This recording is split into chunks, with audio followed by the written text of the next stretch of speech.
დღემშვიდობისა მეგობრებო, არ შემეძლო აი გუშინდელ თამაშზე კომენტარი რო არ გამეკეთებინა. აღშფოთებული ვარ იმით, რომ ასეთი მოწესრიგებული, ესეთი აი მანქანა არის ეს ჩვეულებრივი, ეს ფინეთი არ არის გუნდი, ეს არის მანქანა ჩვეულებრივი, ავიაციური მანქანა, რომელიც აი ესე ისვრის და არაფერს არ აფუჭებს ფაქტიურად. თავიდან კარგად შეგვეძლო მეგობრებო, გავქცეოდით დაახლოებით 10 ქულით, ალბათ და ეს კიდე მოგვეხმარებოდა, მაგრამ რასაც ვამბობდი, რომ ლაღად უნდა ეთამაშათ ჩვენ ბიჭებს, მაინც დაძაბულობა ეტყობოდათ თავიდანვე და აი ამან ძალიან შეუშალა ხელი ჩემი აზრით. მერე მეგობრებო, ამდენი სამიანის ჩაგდებას რომ უყურებ, ეს ჯერ მარტო მე ტელევიზორთან მჯდომი, როგორ ნერვები საერთოდ რა მოსატანია, აი არ ვიცი უბრალოდ, იმდენად წყობიდან გამოვედი და თვითონ არ ვიცი როგორ უნდა გაუძლო კალათბურთელმა ესეთ რაღაცას რო ხედავ. მთელი თამაშის განმავლობაში ხო შეიძლება სადღაცა ჩავარდეს, არა, მთელი თამაში დაგვბომბეს და იმის მიუხედავად, რომ 14 ქულა წავაგეთ, საერთოდ რეაქცია არ მქონდა, საერთოდ არ მებევრა, საერთოდ არაფერი მეგობრებო, იმდენად შევედი კალათბურთელების მდგომარეობაში, რომ იბრძვი, თუმცაღა ბევრი საჩუქრები გაგვიკეთეს თამაშის განმავლობაში, მაგრამ ვერ გამოვიყენეთ სამწუხაროდ, აი ვერ გამოვიყენეთ ესეთ მსროლელ გუნდთან, რომ აი ესე აფუჭებ რამდენიმე შეტევას უქულოდ, არაფრის შანსი აღარ გექნება უბრალოდ. საერთოდ არ მინდა გავაკრიტიკო ჩვენები, საერთოდ სურვილი არა მაქვს, იმიტომ რომ ეს იყო აი არ ვიცი, ფენომენალური გუნდია და არ ვიცი, ალბათ რო ზძინავთ, მაშინაც სამქულიანებს ისვრიან მეგობრებო, იმიტომ რომ სხვა აზრი არ არსებობს,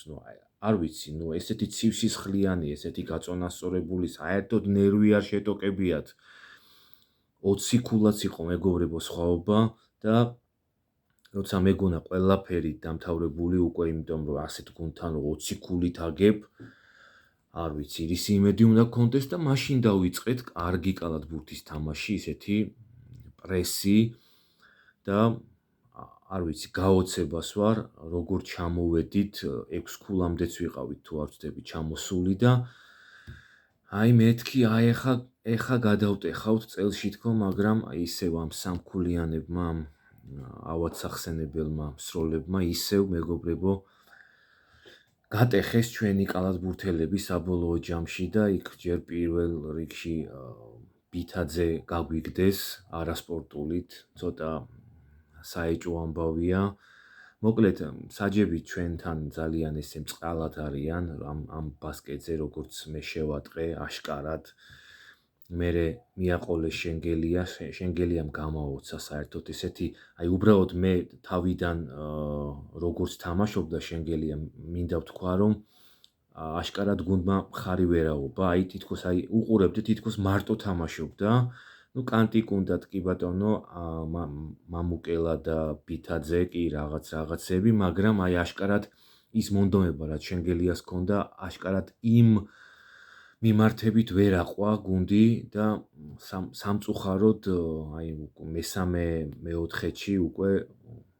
ძალიან მძლავრად გარდატეხა მოახდინა მამუკელაშვილმა და აი აქ მინდა ვთქვა, რომ ყველაზე მეტი ქულა დააგროვა მეგობრებო და ჩვენი წაგების მიზეზი მინდა გითხრათ, კი ბატონო, ეს ნერვების ომი გასაგებია, დაგვბომბეს, იქ საავიაციო ამბავი იყო, მაგრამ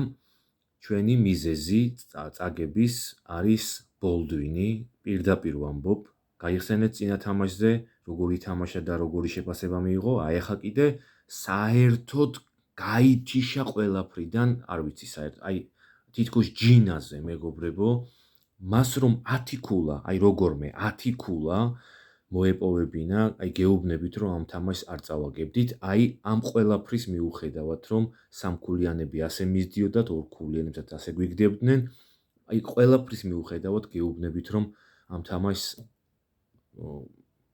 მოვიგებდით, კი ბატონო, ამასაც ვიტყვი. აი 22 ქულა დააგროვა მამუკელაშვილმა, იანტუნენმა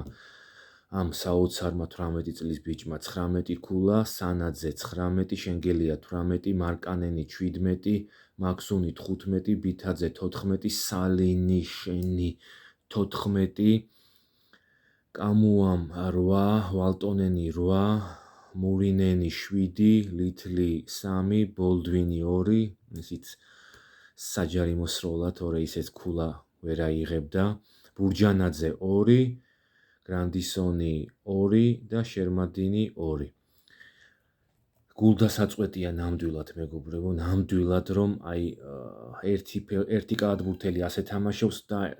თითქოს ვერ უწყობენ, მერე სხვა იწყებს თამაშს და აი ესე არა აი მე რომ მეშინოდა მხოლოდ მარკანენს რა გააჩერებს მეთქი, ხუთივე კალათბურთელი ფინეთიდან გუშინ მარკანენი იყო და უმეტესიც მეგობრებო, აი ბოლდვინმა 5 და 9 მიიღო, ბითაძემ 7 და 3, მამუმ 7 და 9, სანაძემ 7 და 3, შენგელიამ 7, დანარჩენი უკვე ყველაფერი ქვევით, იქ იანტუნენმა 7 და 8, ლითლიმ 7 და 1, მარკანენი 7 და 5, მაქსუნი 7 და 5, კამუამ 7 და სალინმა 7 და 5. რა გინდა როქნა მეგობრებო, აი მანქანასთან აი ესეთი დისციპლინირებული გუნდი, სამწუხაროდ ჩვენ არ ვართ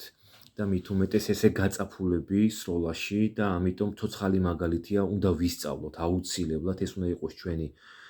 სამეცადინო, აი ფინეთის ყურება, რომ როგორ ისვრიან, მე ყველა, როგორ შეიძლება მარკანენი კი არა, ყველა ხუთეული, როგორ ისვრის, ყველა ნებისმიერი როგორ აგდებს, არ ვიცი, არ არის პრობლემა, ნერვიც არ უტოქდებათ საერთოდ და ამიტომ აი ეს მაგალითი უნდა ავიღოთ აუცილებლად მეგობრებო. ეს არის საოცარი გუნდი და ხვალ მოგეხსენებათ გერმანია ხვდება ფინეთს და მე გულშემატკივრობ ფინეთს და მეორე ეს არის 6 საათზე და მეორე თამაში არის უკვე საბერძნეთი თურქეთი და ახაც თავისთავად საბერძნეთს გულშემატკივრობ. ნახოთ როგორ წარიმართება ყველაფერი და აი ძალიან გულდაწყვეტილი ვარ მეგობრებო, აი ძალიან და მადლობას ვუხდი ჩვენს კალათბურთელებს ესეთი ბრძოლისთვის, მიუხედავად აი ესეთი თამაშისა,